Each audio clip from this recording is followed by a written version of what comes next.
ya vámonos a lo que nos truje, que es el asunto de Estados Unidos, porque mientras el presidente electo Donald Trump tiene halagos para la presidenta de México, porque Trump tiene halagos para la presidenta de México, pero amenazas para el resto del mundo, México incluido, cosa curiosa. A la presidenta se refiere a la presidenta como una mujer maravillosa y encantadora, pero a México ya le anda advirtiendo que está por declarar a los grupos criminales como terroristas y nosotros sabemos la dinámica detrás de eso. Es una discusión que hemos tenido a lo largo y ancho de estos últimos meses, que la hemos discutido, que la hemos debatido, que la hemos escuchado de la oposición. Entonces, mientras Trump tiene pues estas amenazas para el mundo, porque ni siquiera solamente es México, también se fue contra el canal de Panamá. No, y Trump dijo hasta contra el canal de Panamá y ahora ustedes, ¿por qué no me bajan los aranceles? Porque les voy a cerrar el canal de Panamá. O sea, Donald Trump entró como hilo de media, ahora sí que se fue derechito y sin escalas y dijo, yo hoy me siento el Señor Todopoderoso y a mí que nadie me quite, ni me mueva, ni me haga nada. Entonces, viene a México y se topa con pared. Resulta interesante porque, insisto, para la presidenta de México no hay más que halagos. Es una mujer encantadora, maravillosa. Ah, pero eso sí, ustedes y sus migrantes los voy a deportar a todos, ¿no? Les voy a cerrar la frontera, los voy a deportar a todos y además voy a declarar terroristas a sus grupos criminales. ¿Cómo fue que la presidenta de México le respondió? Fue en la mañanera de este 23 de diciembre y fue al menos en dos tantos. El primero, a mí me parece el más contundente, no solo porque le responde a un Trump que ya le había respondido en una conferencia previa el fin de semana, durante su gira del fin de semana, sino que aquí aprovecha y hace por si me andaban preguntando también, a la oposición hay que decirle varias cositas, porque la oposición volvió a sacar su lado más mezquino, la oposición volvió a sacar su rostro más miserable y la oposición vio oportunidad, ahora sí que vio burro y se le antojó viaje. Y en esa metáfora ya vemos la Trump el burro y el viaje sus discursos. Eso es exactamente lo que hizo la oposición. Vio a Trump y se le antojó subirse al tren del tepache en el que prácticamente celebran el que Trump quiera venir a invadir México, porque bueno, la oposición no necesita mucho para vender México. En realidad la oposición solo necesita el más mínimo pretexto para vender patrias, para traicionar y para ser, sí, justo nuestro enemigo. Pregunta, presidenta, pues sobre estos últimos dichos del presidente electo Donald Trump, ya fijó su postura sobre cooperación sí, subordinación no, y conocer qué opina sobre también la postura de la oposición aquí en nuestro país, que aplaude y que apoya pues estas declaraciones de Donald Trump. Sí. Primero quiero agradecerle a Donald Trump porque se refirió a mí. Encantadora. A ver si está por ahí. El presidente Trump. Spoke to the new president, who is lovely, wonderful woman, and President Sheinbaum, wonderful woman, actually. Si ustedes escuchan lo que porque vale la pena cuando hay una información que se vaya a la fuente original de la información, porque después hay quien quiere juntar partes de lo dicho por el presidente Trump. Entonces, agradezco además mucho que se refiera a mí de esa manera. Hemos tenido en realidad 2 conversaciones telefónicas, no ha habido más que comunicación en ese sentido y pues evidentemente las comunicaciones públicas que él hace y las comunicaciones públicas que hacemos nosotros. Entonces él se refiere ahí en una parte y después en otra parte ahí dice que me comentó que pues pide el apoyo para la migración y otros temas. Y después hay otra parte donde habla de definir a los cárteles como terrorismo, pero nunca habla de la intervención en México, nunca. Incluso habla de las propias agencias hacia Estados Unidos. Entonces, ¿qué pienso yo más allá de la manera en que se expresa el presidente Trump? Yo creo que va a haber un acuerdo para todos los temas con Estados Unidos. Un acuerdo en el terreno migratorio, un acuerdo en el terreno de colaboración y cooperación en temas de seguridad y también acuerdos relacionados con el Tratado Comercial México-Estados Unidos y Canadá. Él anunció también ayer que va a ser una campaña masiva contra el fentanilo y las drogas, que fue algo de lo que conversamos en la segunda conversación telefónica, que prestó mucha atención a la campaña que le platiqué que hizo el presidente López Obrador. Entonces, yo creo que no hay que, digamos, trabajar para tener una buena relación, pero no hay que engancharse, digamos, en los temas y sencillamente escuchar bien lo que está diciendo. Y repito, yo creo que así como tuvo una buena relación con el presidente López Obrador, de respeto también estoy convencida que vamos a tener una buena relación y en el momento en que tengamos que platicar, sea personalmente o los equipos, se va a hacer así. Ahora, la oposición, claro, increíble la verdad, celebrando la intervención, una intervención de Estados Unidos en México. Es que es igual que los conservadores del siglo XIX, que fueron a buscar a Maximiliano para que viniera a México, celebrando la intervención francesa contra Juárez y la Reforma. Es lo mismo ahora, pero es importante que se dé cuenta el pueblo de México. Ayer yo veía publicaciones en redes, ya se le acabó a Morena, ya se le acabó a los populistas. ¿Cómo puede alguien querer una intervención de otro país en México? Pues sí, ¿no? Cuando dije lo del himno, Masi Osario, un extraño enemigo, algunos se burlaron, pero es algo que está en el corazón de las y los mexicanos, la defensa de nuestra soberanía, de nuestra independencia. Somos un país libre, soberano, independiente, y nos relacionamos, colaboramos, trabajamos. Por supuesto que nosotros tenemos que colaborar hasta por razones humanitarias de la crisis de consumo de fentanilo, de drogas, pero particularmente de fentanilo que tiene Estados Unidos, y en eso hay que colaborar. Y también pues de lo que significa la colaboración en términos de información, de trabajo conjunto para poder atender la inseguridad que se vive en México y la violencia. Pero de eso a una intervención, pues evidentemente, yo creo que si hacen una encuesta, el 99% no está de acuerdo. La gente está de acuerdo en colaborar, en coordinarse, pero no está de acuerdo en una intervención.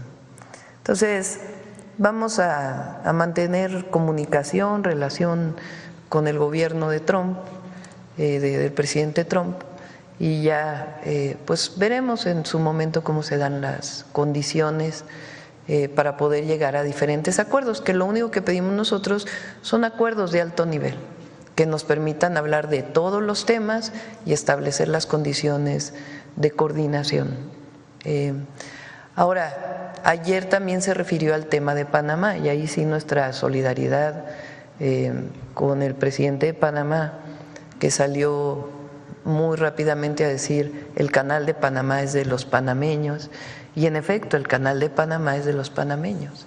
Entonces ahí sí nuestra solidaridad, nuestro apoyo al presidente de Panamá, al pueblo de Panamá, y también que es importante, que es el fondo. En la medida en que los países de América Latina y el Caribe, todos los países, pero en particular América Latina y el Caribe, puedan gozar de condiciones de desarrollo, de bienestar, en esa medida va a disminuir la migración. El fondo de cómo atender la migración es atendiendo las causas que generan la migración. Entonces, eso va a seguir siendo nuestro posicionamiento y la relación que debamos tener en todos los temas, porque además pues somos países vecinos y nuestra defensa de las mexicanas y mexicanos que viven en Estados Unidos. Pues ahí está lo que dijo la presidenta. Quiero hacer una primera escala con el tema del Canal de Panamá, porque ahí podemos darnos cuenta que las amenazas de Trump son al mundo entero, ¿no? Contra el primero que quede, contra el que pase. Ahora sí que aplica la de Trump ve que pasa una escoba y se mueve, dice tú, te voy a amenazar. Ese es Donald Trump. ¿Por qué? Porque se quiere pelear con todo el mundo, pero también es una estrategia de ventas. La estrategia de venta de Trump es entrar como el amenazante o es entrar quizás metiendo un poco de miedo para que se ablanden quizás sus adversarios y entonces cedan a cualquier tipo de chantaje, petición, encomienda, llámenle como le quieran llamar. Entonces entra Donald Trump con una especie de alarde de ser el amenazante, el que va a golpear a todo mundo, el que va a destruir al mundo entero, porque presidente de Estados Unidos, solamente para que una vez que esté en el poder, entonces Donald Trump diga, bueno, ya sabes que ya sé que me tienes miedo, logré que me tuvieras miedo, bueno, ahora quiero esto, y empiezas a ceder.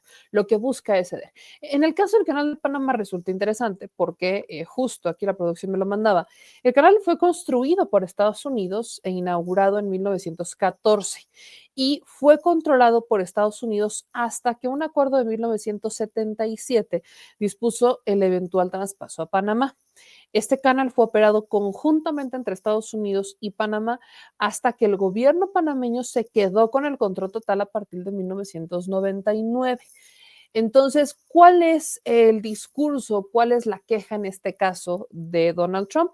Pues dice que pues Panamá le está cobrando a Estados Unidos tarifas exorbitantes por utilizar el canal e insinuó la creciente influencia china sobre la crucial vía navegable.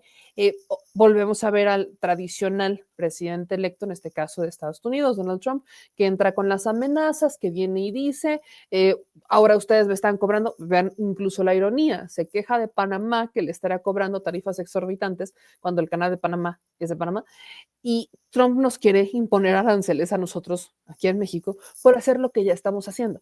¿A qué voy con esto? Es la comparación de un Trump y su estrategia, meramente estrategia, de intentar llegar con el miedo, de meter ruido, de presionar, a tal grado que llegue un punto en cuando ya formalmente sea presidente de Estados Unidos, pues ya todo el mundo esté aterrorizado y haya cedido, solamente que se está topando con varias paredes. Y así como la presidenta de México defendió la soberanía de México y le agradeció la manera en la que se refiere a ella como una mujer magnífica y encantadora, pues el presidente de Panamá salió a decir, con el canal de Panamá ni te metas, compadre. Aquí un breve resumen. El presidente electo de Estados Unidos, Donald Trump, abrió otro frente de discusión internacional. Ahora amenazó con recuperar el canal de Panamá si no se reducen las tarifas a los buques estadounidenses y acusó a China de estar operando los cruces. When they gave it to Panama, can you believe that? We would never have done it if we thought what's happening now can happen, and we would never, and we will never, ever let it fall into the wrong hands. But you got to treat us fairly, and they haven't treated us fairly. If the principles, both moral and legal, and that the Panama Canal be returned to the United States of America in full, quickly, and without question. I'm not going to stand for it. El presidente de Panamá, José Raúl Mulino, respondió a la amenaza y aseguró que la soberanía de su país no es negociable. Quiero expresar de manera precisa que cada metro cuadrado del Canal de Panamá y su zona adyacente es de Panamá y lo seguirá siendo. La soberanía e independencia de nuestro país no son negociables. Trump argumenta que podría exigir que le sea devuelto el Canal de Panamá debido a que en un inicio su construcción fue originalmente impulsada por Francia. Sin embargo, luego de varios problemas técnicos y financieros, Estados Unidos asumió la construcción en 1904.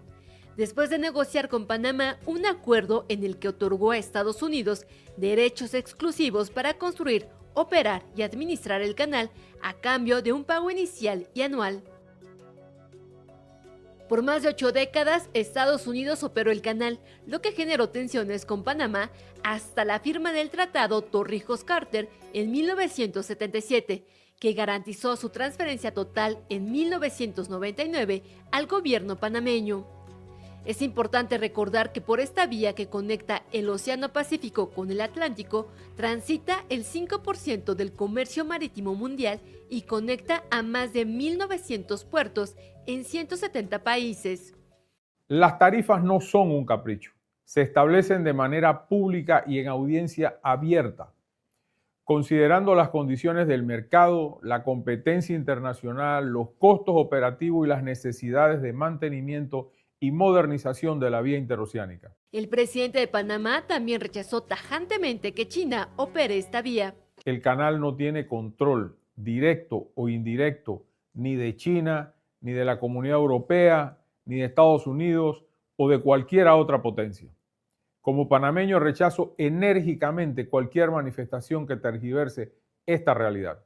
Y en medio de esta discusión está la crisis que enfrenta el canal, el cual opera con agua dulce de lluvia almacenada en lagos artificiales. En el último año enfrentó crisis hídrica por el fenómeno del Niño que dificultó las operaciones y redujo el número de buques que podían transitar y su peso. Este año lograron pasar entre 22 y 30 naves diarias, en lugar de las 36 a 38 que pasaban regularmente, además de retrasos de hasta 22 días. Canal 14. Fíjense que aquí hay un comentario muy interesante que hace Laila y que lo quiero retomar justo para volver a retomar sobre la oposición. Dice, y conocí panameños que no querían que regresara el canal a su país, igual de traidores como los panistas de acá. Y vaya, es que el presidente de Panamá, sí que digas, híjole, ¿qué de izquierda, qué de izquierda, qué de izquierda? No, ¿eh? Y por eso sale mucho, y me gusta mucho el comentario que hace Laila, porque me da oportunidad de retomar la publicación de Marco Cortés, ex líder del PAN, y ya olvidado por sus propios secuaces, por cierto, ¿eh? Una vez que Jorge Romero se vuelve el nuevo líder nacional del Partido Acción Nacional, Marco Cortés dejó de importarle hasta a sus propios compañeros en el Senado, imagínense nada más esto. Pero bueno, Marco Cortés. Les importaba solamente porque en su momento era el jefe, ¿no? Pero Marco Cortés dice, el anuncio de Trump sobre declarar las organizaciones criminales mexicanas como terroristas resalta la urgente necesidad de una colaboración internacional efectiva. La violencia desmedida en México exige respuestas coordinadas que vayan más allá de las fronteras. Es momento de unir fuerzas para combatir este grave mal que daña comunidades enteras. Ay, míralo a la criatura. Celebrando un comentario del presidente electo Donald Trump, en el que incluso él sale beneficiado, porque recordemos que es el propio Marco Cortés el que ya ha intentado una y mil veces poner este mismo tema en el Senado de la República, y duro y dale, y duro y dale. De hecho, todavía le tocó al expresidente Andrés Manuel López Obrador evidenciar el entreguismo rapaz de Marco Cortés y equipo, porque Lili Telles se sube también al club, ¿no? También Lili Telles entra al club de los maleantes y Lili Telles también se vuelve una persona que intenta desesperada y desmedidamente que México sea vendido, repartido, regalado, despedazado por otros intereses que evidentemente no son los del pueblo de México. Y qué interesante el comentario de Laila que hace también, ¿no? Hace esta conexión con la oposición en México y la oposición en Panamá. Pero quiero seguir hablando del tema de Trump porque el tema que también nos compete y nos compete muchísimo tiene que ver con el asunto de migración.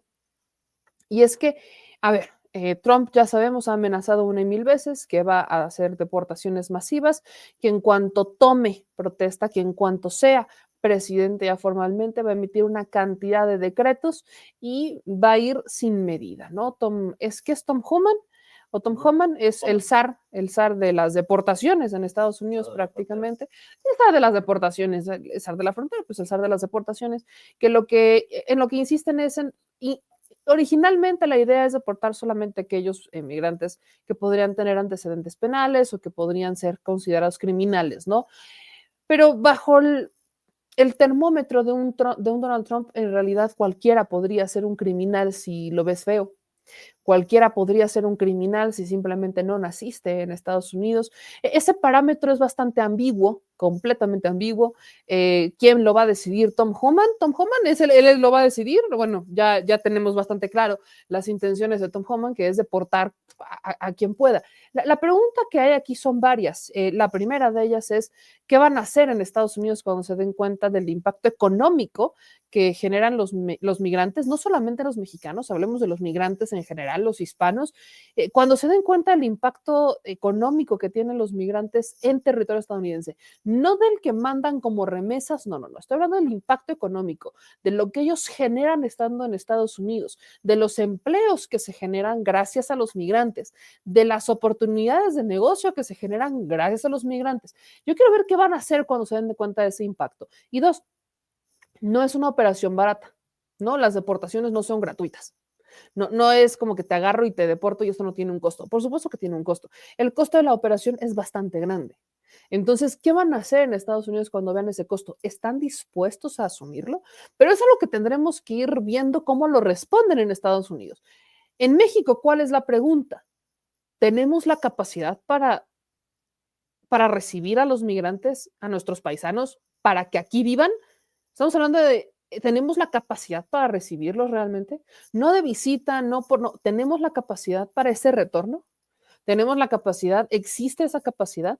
Esa es la pregunta que se tiene.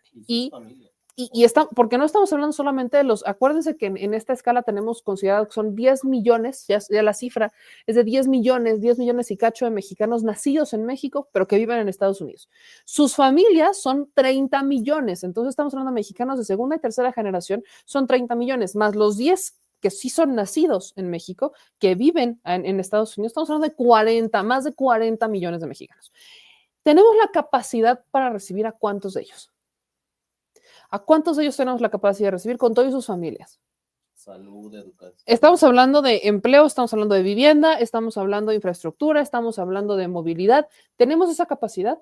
¿En dónde estará? Pero lo peor del caso no es eso, sino que aquí también estamos a la expectativa de si los vamos a poder recibir, o sea, si tenemos la capacidad para recibirlo, que la presidenta dice, estamos trabajando en eso, porque están los programas sociales, pero ¿y qué va a pasar si en eso Trump decide que nos va a mandar también a migrantes de otras nacionalidades?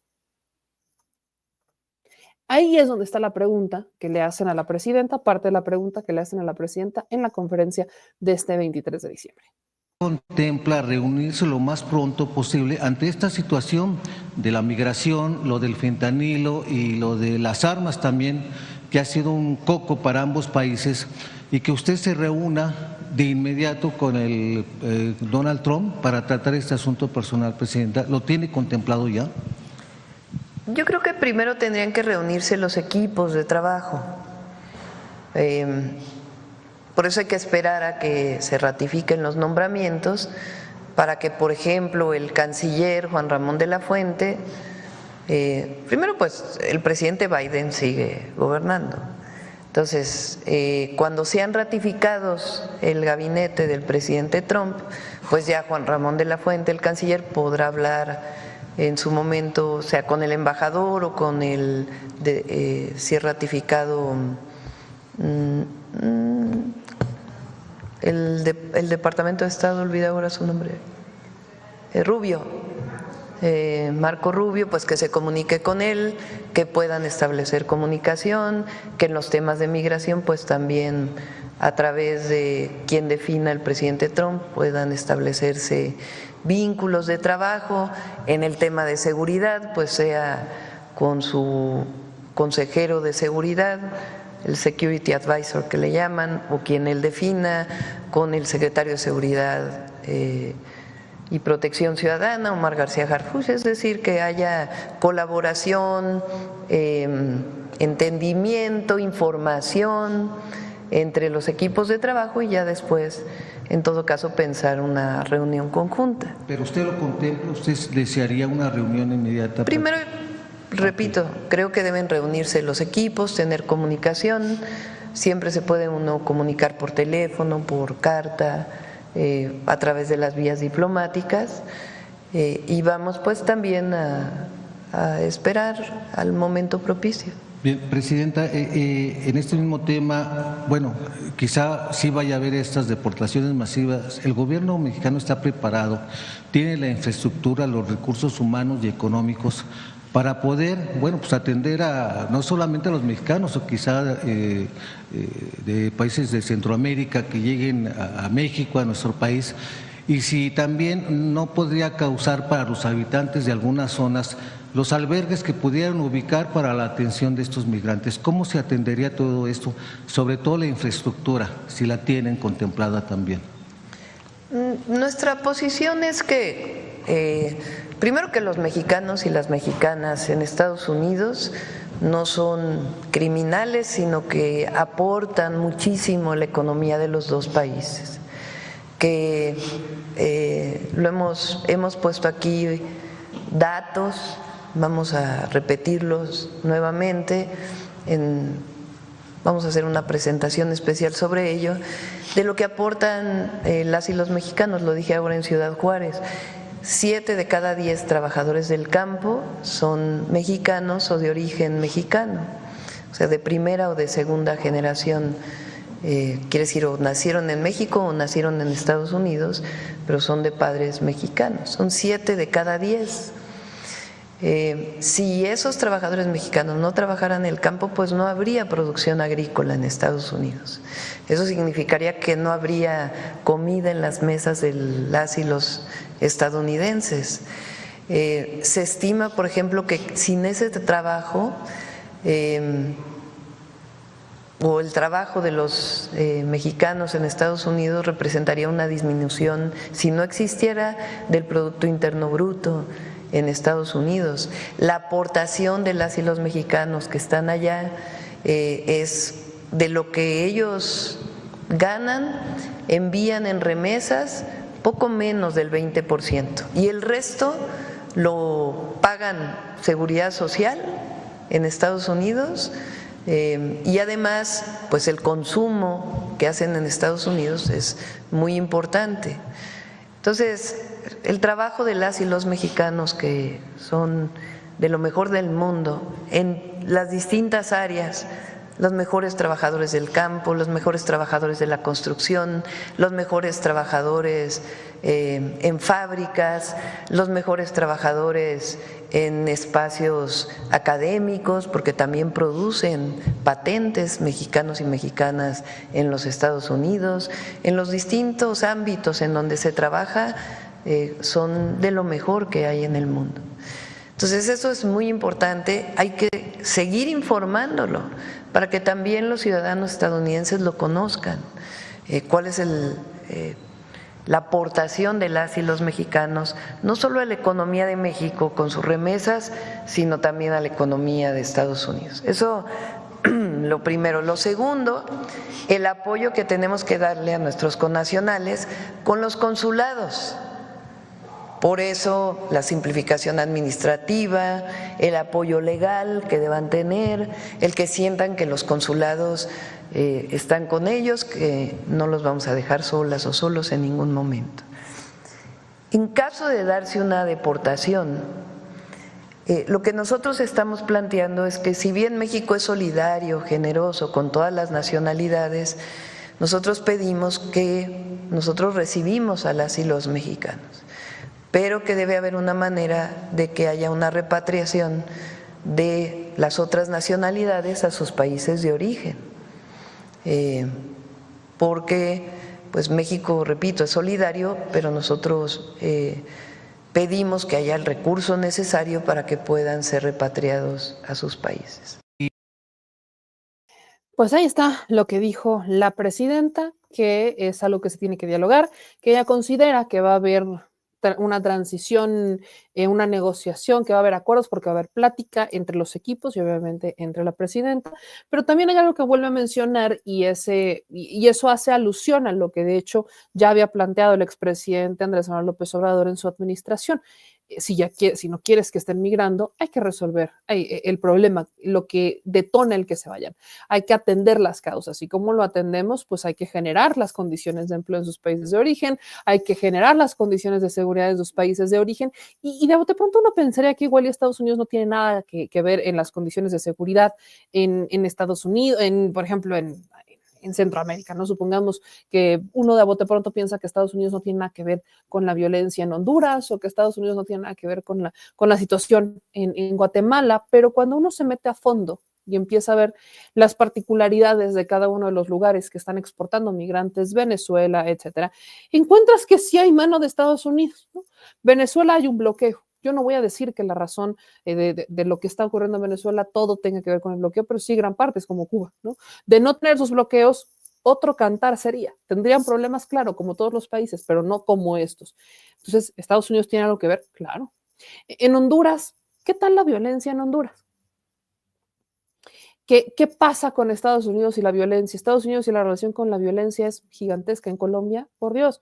Estados Unidos está metido en prácticamente todos estos países de manera directa o indirecta, con decisiones o acciones políticas, como es el caso de Venezuela o es el caso de Cuba, o con decisiones indirectas bastante convenientes, como es el tema de las armas, como es el tema de las drogas, que por un lado en el discurso Estados Unidos quiere erradicar, quiere combatir, quiere entrarle con todo, que dice que Estados Unidos va, y en los hechos vemos que no es así. Vemos que en realidad Estados Unidos lo que hace es armar a los grupos criminales, es utilizar a los capos a los que se lleva, a los que extradita, a los que terminan en sus prisiones como testigos colaboradores y cuando dejan de servir, entonces ya, o cuando dejan ya de ser buenos informantes o cuando ya cumplieron con su objetivo, pues los sacan de la cárcel o los mandan a otro lugar, les cambian el estatus y hacen como que no siguen operando sus grupos criminales cuando a todas luces sabemos que siguen operando los cárteles desde Estados Unidos, aunque estén bajo la vigilancia de los más poderosos de las agencias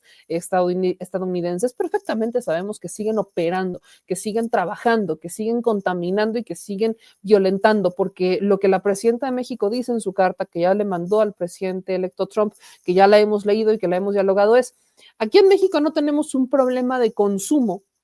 No es que no haya drogadicción en México, no es cierto, nunca se ha dicho eso, ni la presidenta lo ha dicho, pero no tenemos el problema de consumo que tiene Estados Unidos, que es un problema de salud pública masiva.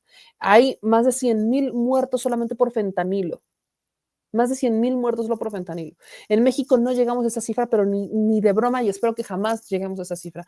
Entonces, cuando volteas a ver en dónde está el problema de las drogas, que detrás viene arrastrando la violencia, que además de la violencia volteas a ver los países que son los que están involucrados y son justamente los países que están exportando estos migrantes. Entonces, por supuesto que Estados Unidos tiene algo que ver. No puedes esperar solamente que te quedes de brazos cruzados y que le exijas a un tercero que haga el trabajo que tú tendrás que estar haciendo. Y de ahí viene esta propuesta de decir, vamos a resolver, vamos a atender las causas, vamos a darles esas oportunidades laborales, vamos a darles esas bases, vamos a dejarles esos escenarios para que ellos realmente sean los que terminen con estas bases laborales, que tengan esas oportunidades en casa, porque realmente nadie se quiere salir de su casa solamente porque no tiene nada que hacer. En realidad dejas tu casa, dejas tu vida, hay gente que para poder salir de su país vende todo lo que tiene. Vende casas, vende departamentos, vende coches, vende todo. Y hasta lo que no tiene vende, con tal de obtener el dinero, que tampoco es poquito, para poder cruzar y llegar hasta Estados Unidos. A eso súmenle todos los peligros. No es fácil. ¿Qué ha hecho México en este tema? Porque tampoco es como que nos hayamos quedado cruzados de brazos.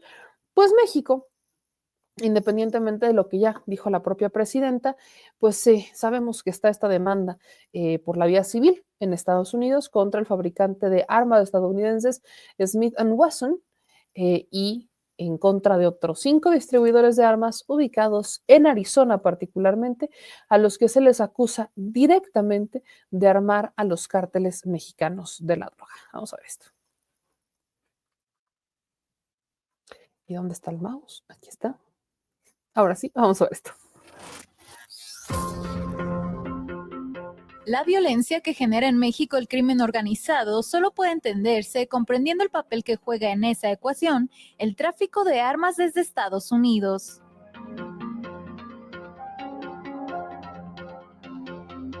Armas de alto calibre, fusiles de asalto y municiones que en México se permiten únicamente al ejército, terminan en manos de grupos criminales. De acuerdo con el gobierno de México, debido a la venta irregular e ilegal por parte de fabricantes y distribuidores de armas en Estados Unidos. Eso es lo que alega el gobierno federal en 2 demandas que promovió por la vía civil en Estados Unidos, una en contra del fabricante de armas Smith & Wesson y otra en contra de 5 distribuidores en Arizona, a quienes acusan de armar a los cárteles mexicanos. Así lo detalló para la cadena CBS Alejandro Solorio, abogado asesor del gobierno mexicano. Creemos que son responsables por activamente facilitar el tráfico de armas que empodera a los cárteles. De acuerdo con las autoridades mexicanas, durante el sexenio pasado se confiscaron más de 50,000 armas, de las que el 75% provenían de Estados Unidos. Jonathan Lowy, asesor legal de México en el caso por tráfico de armas en Estados Unidos, señaló en entrevista para el programa 60 Minutos que resolver la crisis de salud por el fentanilo al norte de la frontera no será posible sin antes frenar el flujo de armas hacia México. Si piensas que las sobredosis de fentanilo son un problema, entonces debería importarte detener el flujo de armas hacia México y necesitamos detenerlo en su origen, porque todos esos problemas son impulsados por el suministro de armas estadounidenses a los cárteles. Aludiendo a prácticas comerciales imprudentes e ilegales, la demanda del gobierno mexicano pide $10,000 millones como reparación del daño que el tráfico de armas genera en nuestro país. Fabiola Solano, punto de referencia. Pues ahí está, actualización de lo que está ocurriendo con el tema de las armas.